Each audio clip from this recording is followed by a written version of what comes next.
అపవాది యొక్క క్రియలను లయపరచుటకే దేవుని కుమారుడు.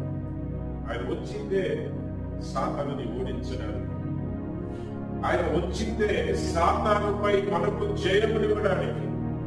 ఆయన ఎవరైతే నమ్ముతారో, ఆ సిలువను ఎవరైతే ఆశ్రయిస్తారో,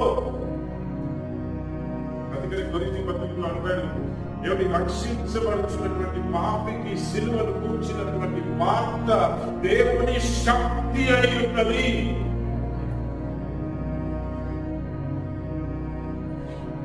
ఆ సిలువను ఎవరైతే ఆశ్రయిస్తారో వారు భూమిదర అపవాది, ఆ సిలువలో కాల్చబడినటువంటి పరిశుద్ధ యేసుని రక్తమును ఎవరైతే ఆశ్రయిస్తారో వారికి అపవాదిపై జయమును ఇవ్వడానికి, అపవాది యొక్క క్రియలను లయపరచడానికి